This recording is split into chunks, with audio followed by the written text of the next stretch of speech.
For exclusive podcasts and more, sign up at patreon.com/partnersincrimemedia. This week's Law & Order Marathon winner is Chris Trolio of Kawasaki-shi, Japan. Chris will get a marathon decal showing she watched 26.2 hours of her favorite crime show. To be next week's winner, sign up at lawandorderpodcast.com. I'm Kevin Flynn with Rebecca Lavoie and Katie Mitchell, and these are their stories. You think you know who did it, but you don't know who did it. Law and order, law and order, law and order. It's no ordinary police procedural, baby. It's the FNOG of police procedurals, baby. Law and order, law and order, law and order, law and order. These are their stories, these are their stories. Welcome to These Are the Stories, the podcast about network TV's most enduring crime franchise and the real-life cases that inspire their shows. I'm Kevin Flynn. Each podcast will break down an episode from either Criminal Intent, SVU, or Original Recipe, and today we're looking at Criminal Intent, Season 6, Episode 13, Albatross. Sogolis was supposed to wear the gray. So yeah, he got shot in rehearsal, but Judge Layton got... So you think... Best shot of the killer's life, and he hit the wrong guy. Joining me to do just that is true crime author and the host of Crime Writers On and Netflix's You Can't Make This Up podcasts, Rebecca Lavoie. Hello, Rebecca. Thank you for having me on, Kevin. And rounding out our panel is our special returning guest from A Date with Dateline. It's Katie Mitchell. Hello, Katie. Thank you for having me back. I couldn't stay away from Vincent. I'm here.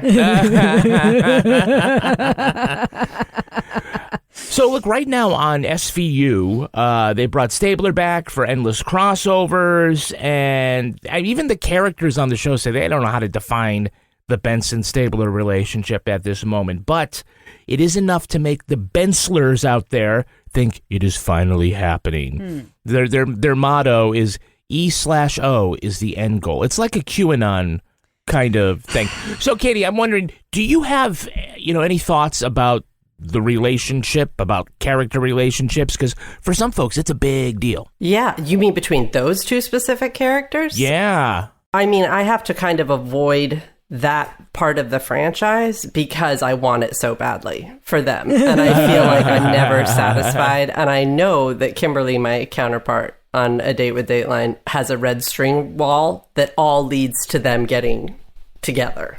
It's a big wall in her house. It's like, well, this happened on this date, and this happened, and this, and this. So, but how close have they actually gotten? You guys can tell me. There's face touching. There's like intimate, deep longing eyes. Deep longing eyes. There's hand holding. There's been like some standing close to each other at night on the street in the rain, looking at each other deeply kind of things. And like a lot of the whisper acting, as your partner calls it, Olivia Benson whisper acting. Like this. Up close in the face. Oh, yeah. Yes, exactly. Yes. Oh, that's good stuff. Okay, see, I like that. See, I was very invested, if you guys remember Alias, when Sydney and her male counterpart, I'm forgetting his name, I feel like it was Mike. Will. Yeah. When they had their moment where they finally got together, I was so excited. I was like calling friends. I couldn't believe it. Yeah. I felt the same way. It was the guy, it was the actor who we've never seen again that wasn't Bradley Cooper, but he was hotter. Correct. That one, right? Yes. So, Katie, of all the franchises, which two cops are your favorite detective team? Favorite Law and Order detective team. You have to ask me. Goren and Eames. Yeah. Nice. It is a solid pick. I've really warmed on that pairing over the years. Because of Eames. For me, that's why. And do you have a favorite prosecutorial team? Favorite Law and Order District Attorney prosecutorial team. I think it's the Angie Harmon Sam Watterson duo is my favorite prosecutorial team to watch. I loved them together on the original Law and Order. They were my favorite. Because she was kind of badass? Is that why? Yeah, she's kind of... I love to watch her, and I like to listen to her. She's also my favorite prosecutorial team. I even watched Rizzoli and Isles. That's how much I like her. Is it good? Do you recommend? Wow. No, it's not. All right. But I watch it anyway. It's great. It's great and She's bad. She's fun to watch. I like her. She's amazing. Yeah. She's fun. You can tell that on the weekend she likes to beat up hobos. You think so? You think there's something dark there? Yeah, I got it. Yeah, just for fun. Sure. I can see that. All right, now let's take a look at the first half of this episode. Criminal Intent Season 6, Episode 13, Albatross. Well, we open on two men dressed as Alexander Hamilton and Aaron Burr reenacting their duel. Meantime, a faceless sniper is assembling his own rifle, and he's not throwing away his shot. Wait, let me try again. Shot. I have to. Kimberly is the biggest Hamilton fan on the planet. There are a few notes I have to hit here. That was one of them. I already missed it. Oh, I'm in trouble. So in front of a crowd that includes apparent history nerd Captain David Ross, Hamilton is killed during the reenactment. Surprise. Yeah. So the entry room is through his back. How many gunshots did you hear? Just 2 from the pistols. Well, if there had been a boat, you would have seen it or heard it. So that means that the kill shot came from over there? Cross the river? That has to be a mile away. Hell of a shot. Burr is played by George Pagolis, noted tax cheat and husband of State Senator Maureen Pagolis. The dead Hamilton is Judge Thomas Layton, and beneath his gray coat, he's wearing a bulletproof vest. Well, there's only one rifle in the world that can make that shot and use that bullet, and it would take a highly trained sniper to use it. Now, the feds say the judge was wearing a bulletproof vest because of a threat that turned out to be nothing. Goren and Eames learned that the judge and Pagolis switched jackets at the last minute to accommodate the bulky vest. Was someone targeting Pagolis instead? Through a series of stiff and highly improbable man-on-the-street interviews, we hear Senator Pagolis is deeply respected, but her ne'er-do-well husband's tax evasion and womanizing is dragging down her political career. The detectives talk to Pagolis' driver, who suggests they tail Mr. Pagolis to a restaurant where he's having dinner with another woman. Later that night, the Pagolises get into a fight about their marriage, and George throws Maureen on the bed, fade to black. So why are people coming to see a judge and an ex-con shoot at each other? I don't know. Hey kids. It's a really good question.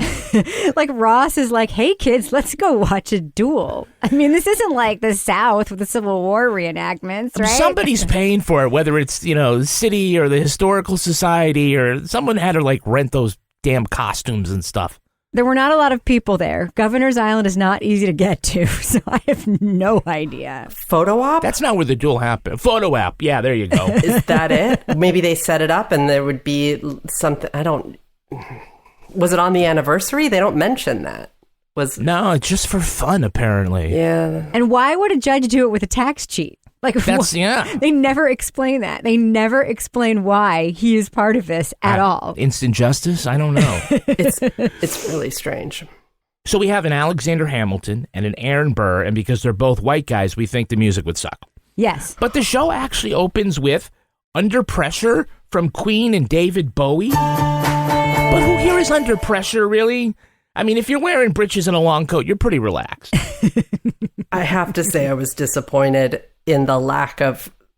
I was thinking if they had gotten the rights to have that song, it's a huge song, right? You would think that this would all be about the pressure of politicians, or do you know what I'm saying? You think that's going to come into play in a big way, and I kept waiting for it. It's not. Yep. Nope. Not so I'm much. always disappointed when they get a song like that and they only use it once. I mean, if I bought the rights to that song to use in a television show like this, I'd have it playing in the background as restaurant music. I'd have it be in the elevator, Ipanema version of it. I'd use it over and over again as a recurring theme in some way. Yep, absolutely. Nope.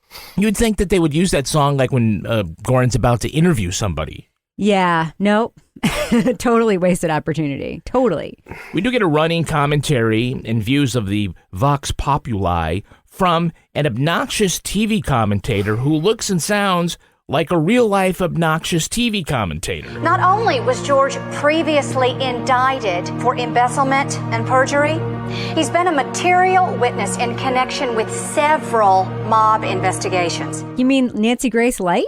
Yeah. That was weird. Actually, her name is Faith Yancey. Faith Yancey. I saw it on the Yeah, not Nancy Grace. Faith Yancey. Who doesn't like a good Nancy Grace ripoff? If only Nancy Grace did political commentary instead of crime. I mean, honestly, she might be I don't know, she'd be 80% less slappable, but there'd be maybe fewer people in prison. Yeah, there's result. There is that. So they suspected that maybe the duel master was in on it because he was signaling the sniper somehow by giving hand signals, and they find out, no, he just randomly uses American Sign Language when he's nervous. Who doesn't? Who doesn't? Interesting. No. You signaled someone, Mr. Few. I'm sorry. I try to remember not to sign, but sometimes when I'm nervous, I can't help it. My wife's deaf. We've been married for 30 years, so... Maybe he's just, like, think about it this way. Yeah. He just wants the duels to be accessible. Okay. Right? Okay. Yeah, sure. I mean, this is this is a city event. Mm-hmm. You know how when you go to watch a politician make a speech, usually someone doing ASL on the Correct. side. Yeah. This is a very small event with a low budget. They can't afford to have the person standing on the side. Right. So he just does the whole thing. Yeah, you have to use historically accurate sign language. Exactly. For the time. Of course, Goren knows sign language. Of course. Semaphore, Morse code, Braille. He starts to sign something to the man that he translates as, "Do you talk with your hands?" I'm thinking, is that how Tarzan would ask if you know sign language? Talk with hands. Make noise with fingers. Also, I hate to point out the obvious, but that guy didn't do it. The duel master, he's just not the one. Just you can tell from the casting. You're like, no, he's not involved. This guy is totally innocent. Just saying. Too soon. All I know is that I'm very relieved to learn that the American Sign Language symbol for firing a gun is literally doing gun fingers and firing it. I'm like, that's one that I know and will remember now because it's very obvious. I'm sure it'll come in handy at some point. There we go. Mm-hmm. So we do have a couple of Hey, It's That guys. Yeah, we do. Hey, it's that guy. Who's the actor playing douchebag husband George Pagolis? It's crazy, huh? My wife makes me do this duel thing, and then Tommy gets shot for real. Anyone know his name?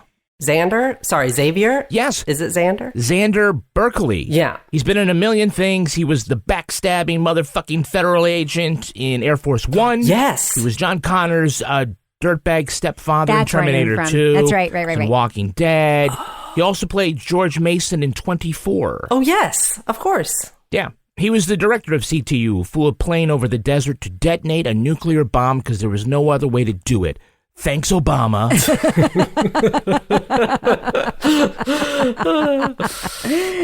He's a perpetual bad guy most of the time. He is. Or certainly kind of douchey, right? Yes. I think it's the weak chin makes you a perpetual bad guy, right? And the watery eyes. Yeah. Exactly. The slightly droopy bottom lids. Yeah. Yeah. It was on the set of 24 that he met his wife, actress Sarah Clark.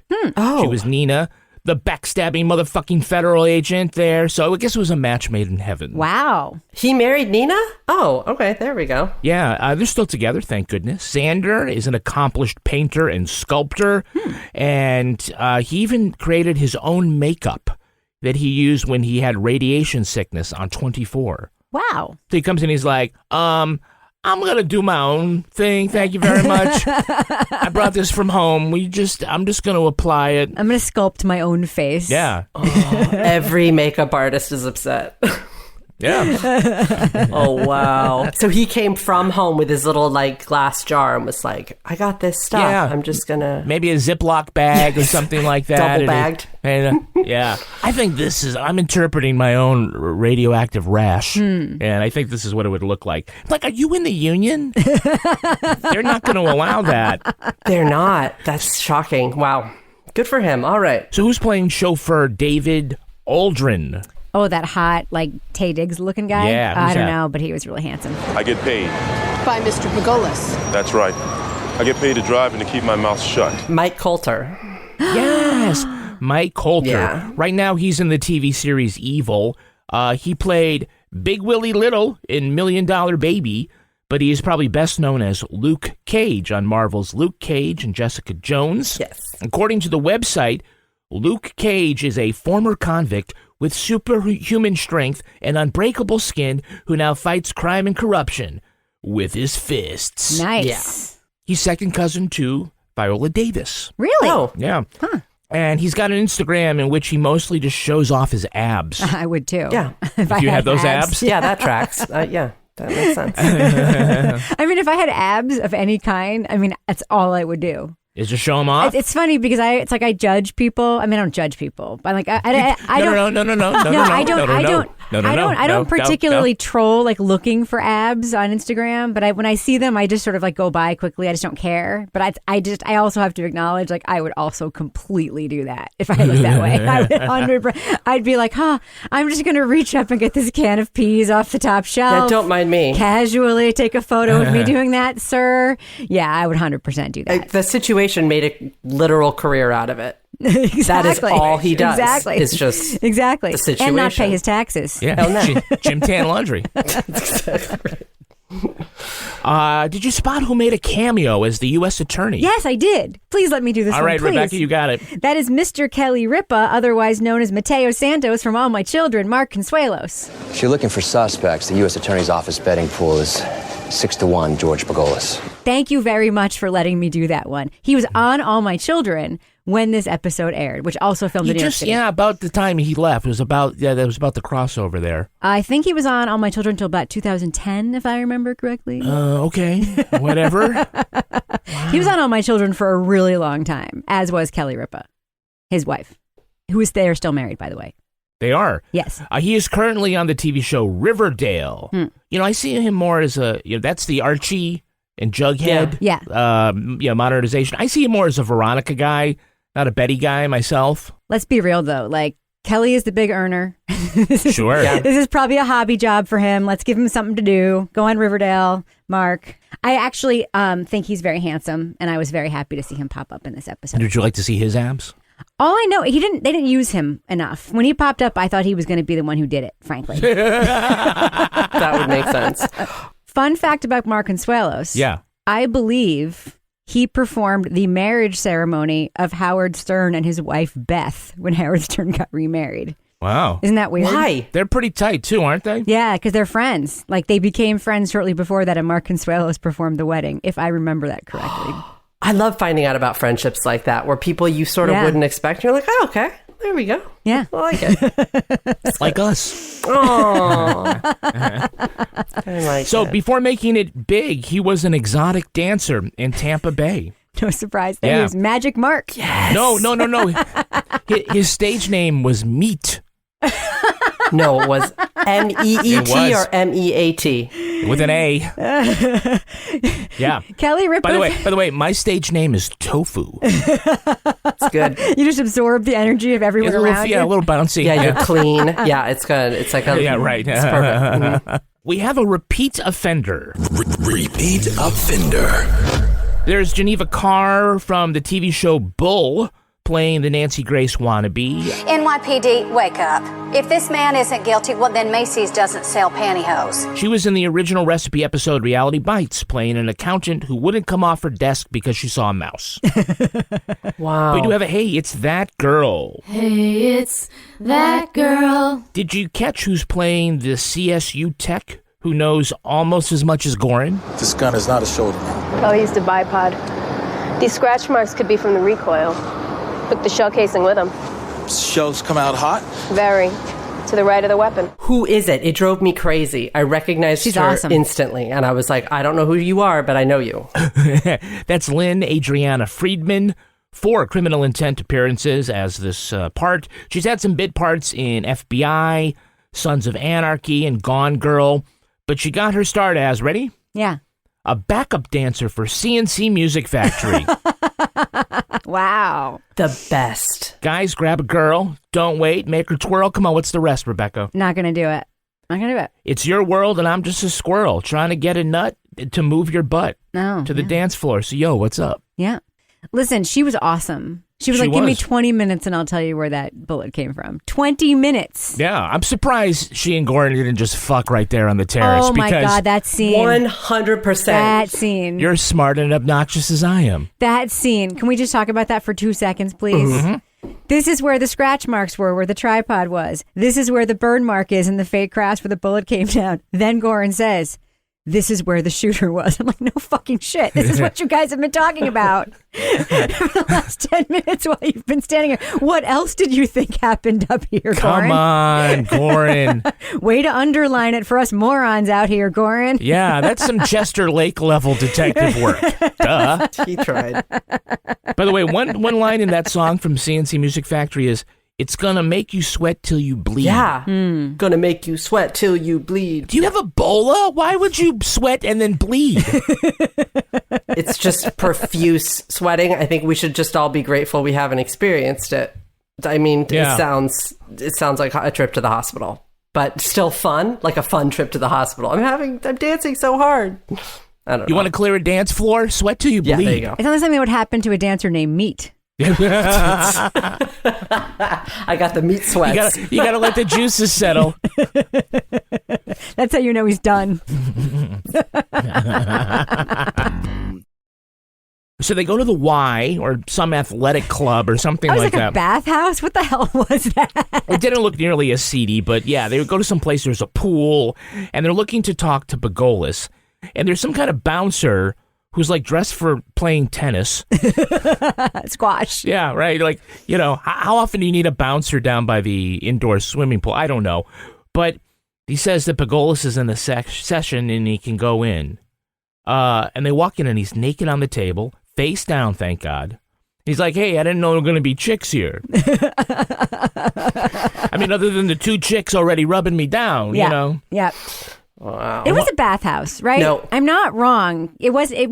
It's the club. So his wife keeps referring to when at the club, and at the club, it's the whatever the country club or, club that they go to. Is that the men's side? That's like their the men's side? underground swimming pool lair, apparently. Oh, that okay. maybe turns into something akin to the Playboy Mansion at night. Like the lights change and then everybody hangs out like the grotto. That's what I'm thinking. They switch a button and a mirror ball comes down. And CNC Music Factory plays. That's what happens. Yes. I think the floor probably closes up like in It's a Wonderful Life in the school gymnasium. Yes. And then they got to be careful because if someone bumps it and opens it up, Jimmy Stewart's going to like do the Lindy backwards into the water. Yes. Yeah. Hey, look, we know that one of the things that he does is carries a carpenter's chalk snap line. Bullshit. Well, look. I mean, all right. Let me explain it for those who don't know. It's kind of like a measuring tape. It's a string that you pull out. It gets chalked up on the way. You pull it tight and you give it like a little snap, like a guitar string, and it hits the floor. It creates a straight line. Bullshit. For your floorboards and your tiling. So we still have to believe that this rich real estate developer walks around the job site laying out chalk lines for everyone. Correct. All the time. Putting chalk lines on the wall to hang like shiplap or whatever. Bullshit. That guy does not lay out chalk lines ever. I thought that was for pool. Didn't you first think that when you saw the blue chalk on his hands and maybe he'd just come from like the pool hall? That's what I thought. Yeah. No. He's on the job site, as the $1 million boss in his suit. That his driver just drove him to, because we see the driver sitting in the car when he's standing there in his suit and hard hat, and he's in the building, snapping chalk lines? Bullshit. Yeah, he's not in the union. This is a very pro-labor episode. It is. I love it's turned that way. I like it. Katie, do you want the boss to come in every day and say, like, hey, anyone need a chalk line? Hey, can I set that up for? It's like, no, we put the floors down months ago. We don't need another straight chalk line. That's what lasers are for. He's just coming in and messing stuff up. They're all like, oh, he's in today. Right. Great. And apparently he's using so much of it that he can't get the chalk off his hands. Which literally comes off with water. Yeah. Why not just use soap? Why do you need a masseuse to work on your hand? Do you remember when you were in grade school and someone was like, the teacher would be like, who wants to clean the chalkboard today? And you were like, I do. And all you needed was a giant sponge with what on it?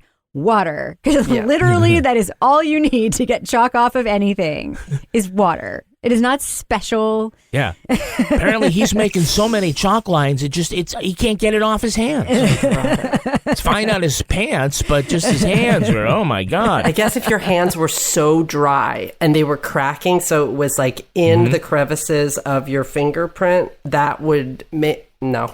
But he's wealthy. So I feel like he might have lotion.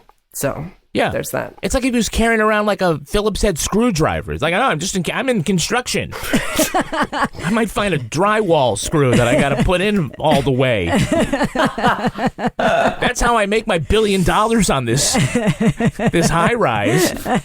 You think Donald Trump walked around with spackle? Kevin, I swear to God, someone's going to write in and tell you drywall screws are not put in with Phillips heads because I know they not. aren't. No, they aren't. They have those weird star patterns on them. No. You think he does the whole screw? Maybe he does.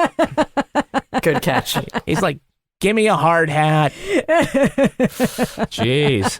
Boy. He also doesn't seem like the character that's like, I'm just one of the guys. I come from nothing. I'm going to do this. I mean, he doesn't have that vibe either. So no, I think he's rarely on site, if ever. Right? Yeah.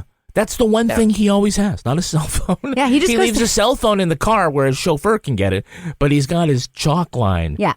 The end of the first half. Yeah. We end with this scene of them getting into this allegedly violent fight where he throws her on the bed. Yeah. What the hell happened there? Do you have anything to do with Tommy's dying? That's funny, see, because I thought maybe it was you who put the hit out on me. I've certainly wanted you dead, George. But it's not a crime to want someone dead. Oh, little. Let me go! Oh, hey. What are we left to assume? Did they have a physical fight? Did they have sex? Like, what happened? Well, Katie, if you watched movies in the 1930s and they faded to black, you know they made sweet, sweet love. Are you saying that I was born in the 1930s? Was that the intimation there? I see how this is. I'm just kidding. Yeah, it's a really good question, and I would like an answer from the producer. I think it's just supposed to show that he's a bad guy. I don't know, but I thought we were being led to believe that he was abusive. That was my thought. But again, it doesn't read much like that, actually. It's a strange scene. I think we're just supposed to believe that he is disrespectful to his wife. He's trying to drag her down like an albatross. Who's the real albatross in this episode, my friends? Oh, boy. Now let's take a look at the second half of this episode. Goren and Eames look into whether the bullet was actually intended for George Pagolis. Do you still think that he was the target? We're not sure. That far away, the shooter had to be told, get the guy in gray.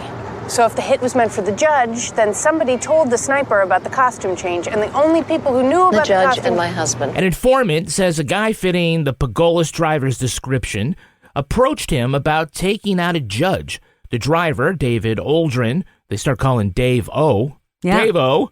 That was confusing. Yep. Dave O says that at Pagolis' direction, he gave a bunch of money to an Army sniper.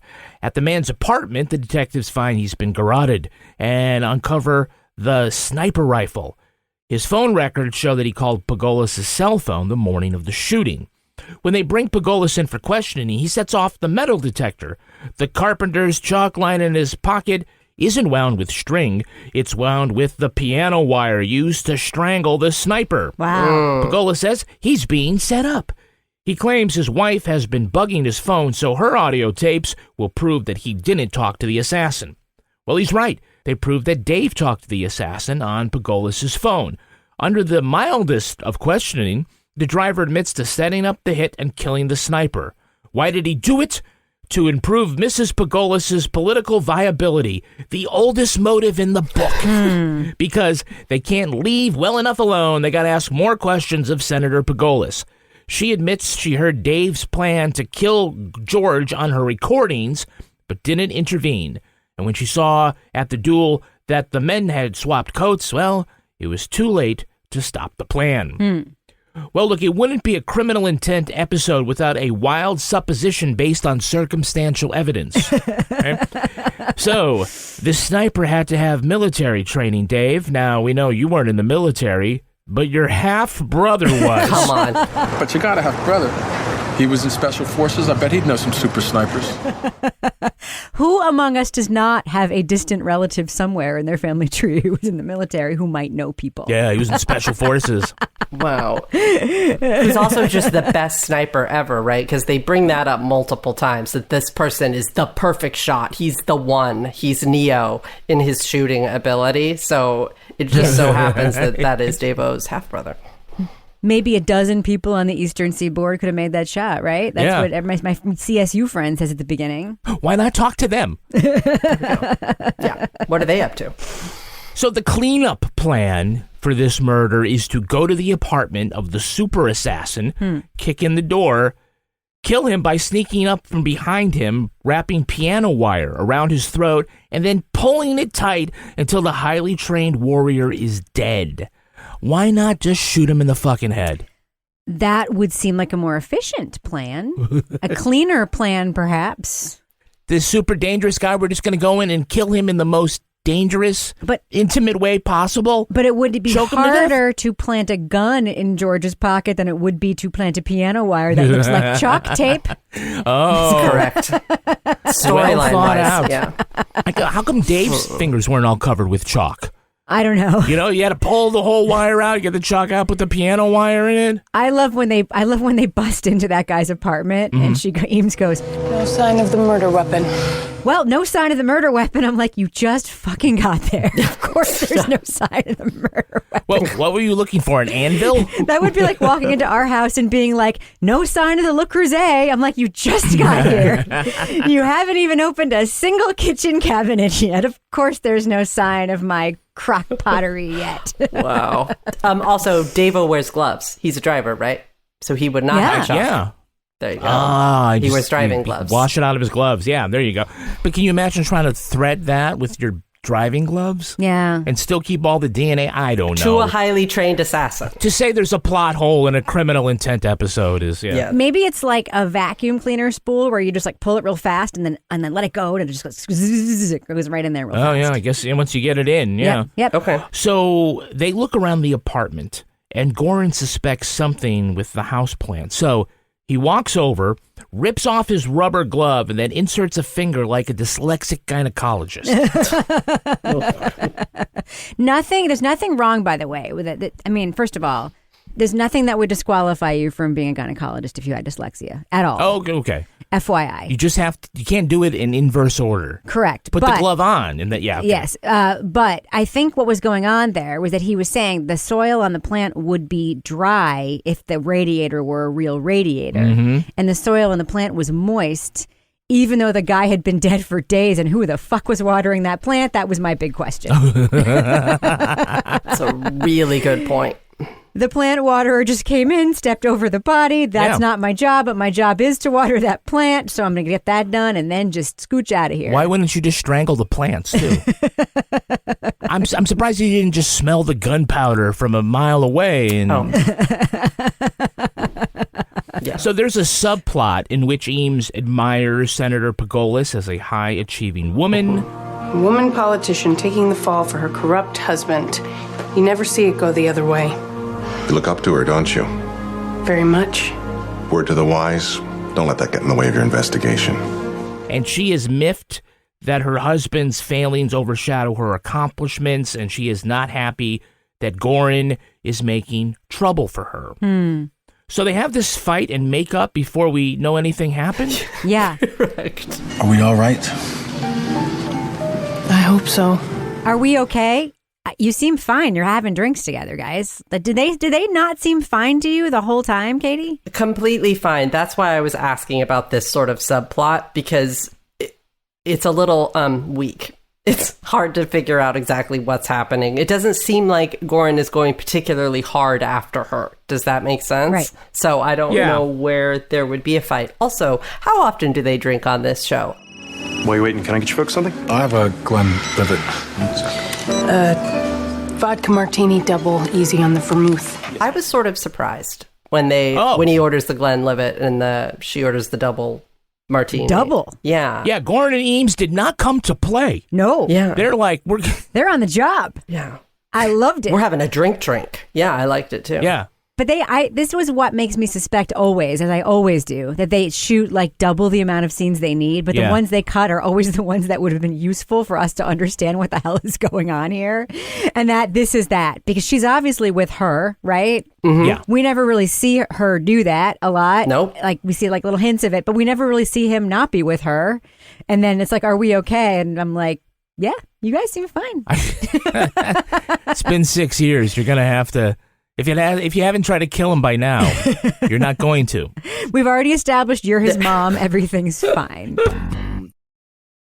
So they get Dave in the interrogation room, and they tell him what they think, and he says, yeah, I did it. Where do I sign? Basically. I guess you decided to frame Pagolis for the murders. That would be your way of getting rid of him. You got me. I did it. I hired Steve. He shot the judge. And then I killed him. You want me to sign something? Yeah. Did anyone else think he was so quick to say yes that maybe he didn't actually do it? Me. Yeah. I thought it was a red herring, for sure. I was like, okay, so this is all going to lead back, and there's like a few people, and they're going to be in it together. Oh, I had a much more complicated theory of what happened here that was incorrect. Well, what was that? What was it? Oh, I thought they were in it together. I thought because they kept saying, what does he have on her about the husband and wife? And I was like, oh, okay, so we're going to find out that he has something on her, and they plotted all this together to get the judge. Mm-hmm. I thought that it was like a tag team, and they were doing crimes all over the city. I thought it was going to just be much bigger. And the judge still was the actual target? Yeah. I mean, that's what I first thought, of all, maybe. I have a question about that. Yeah. Okay. Because did she tell Dave to tell the assassin to shoot the guy in the gray coat? No. Apparently, Dave came up with the whole thing himself. And he said, shoot the guy in the gray coat. And he didn't say, shoot this guy who looks like this? No, remember, it's a mile away. He can't see. They're wearing powdered wigs and shit. But they thought he'd be able to see the sign language? No, they obviously didn't see this. That's an excellent point. No, because when they saw through the scope, I mean, no, you actually can see. So I really think that he could have just shown him a picture, and that may have helped. No, that would not the guy with the beard. That would be stupid and suck. The changing of the coats is a great clue. Okay, but he basically just says, "Okay, I did it. You know, I had the balls to kill up close a dangerous assassin and frame a powerful person. But your calm reasoning has won the day." And by the way, I'm with your husband in a car all the time. I'm up close with him constantly. I have many opportunities to kill him. Yes. And I just didn't do it myself for some reason. He could have killed him and thrown his body in the river, and nobody would have known. Mm-hmm. Or at least made it look more like an accident. Done it in a way that, wow. Yeah, where did this driver come up with $20,000 to pay a sniper? He's a driver. I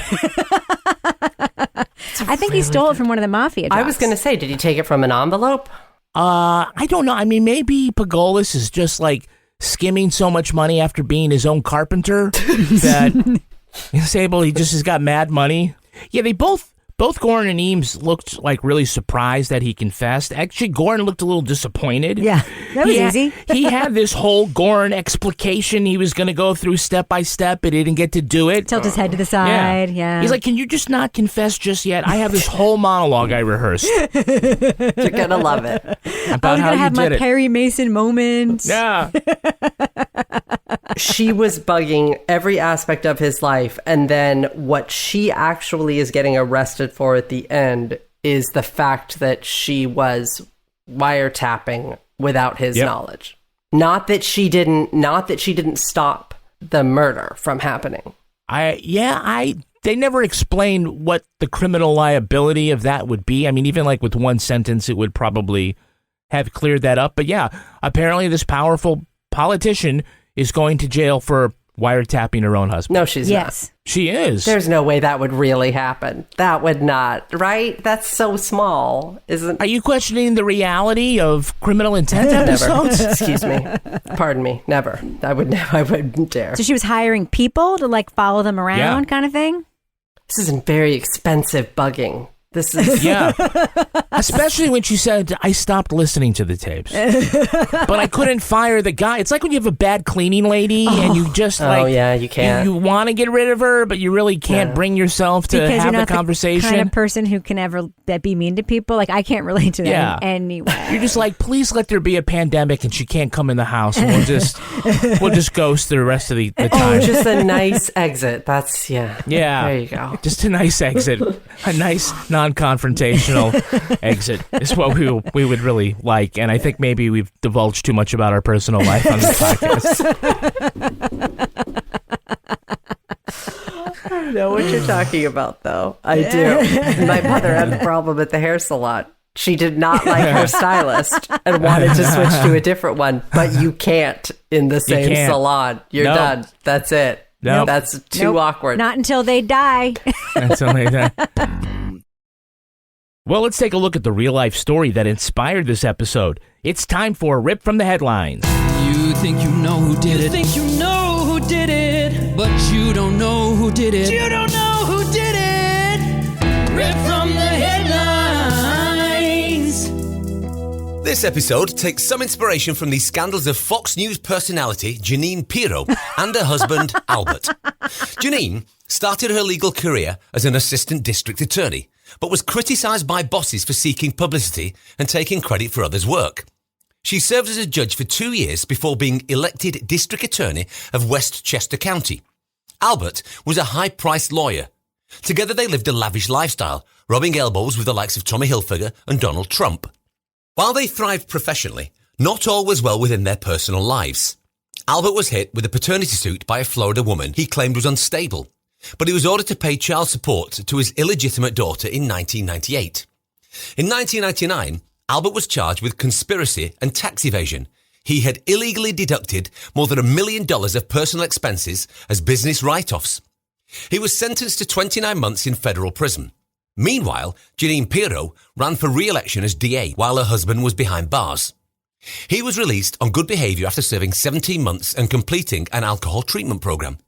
Jeanine and Albert Pirro separated in 2007 and divorced in 2013 after 38 years of marriage.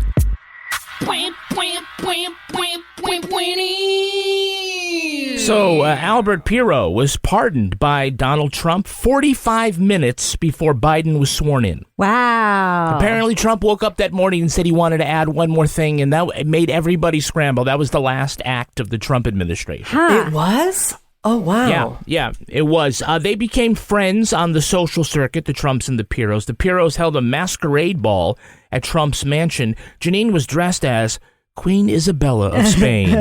Now, Jeanine Pirro, didn't she, when she was the DA of Westchester County, she prosecuted or tried to prosecute Robert Durst, right? Or passed on prosecuting him or something like that. I remember her from The Jinx. Yep. This was the pre-Trump era. This was back when she was just a, quote, like legal expert talking about the Durst case. Yeah. And I remember being like, she looks familiar. I know her from like some other contacts. And then, of course, when like the whole Trump administration thing, and I'm like, that's the Jinx lady. What is she doing in all these political situations? Ew. Yeah, she's something else, that Judge Jeanine Pirro. Mm-hmm. Really.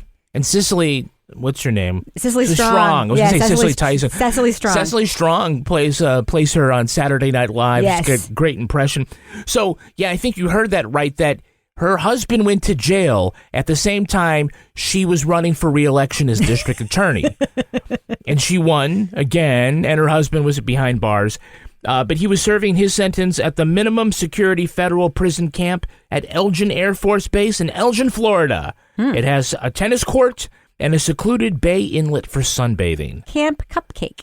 Pretty much. That just seems like a really great vacation. What? I mean, if you went to a resort, you'd be happy if they had a tennis court.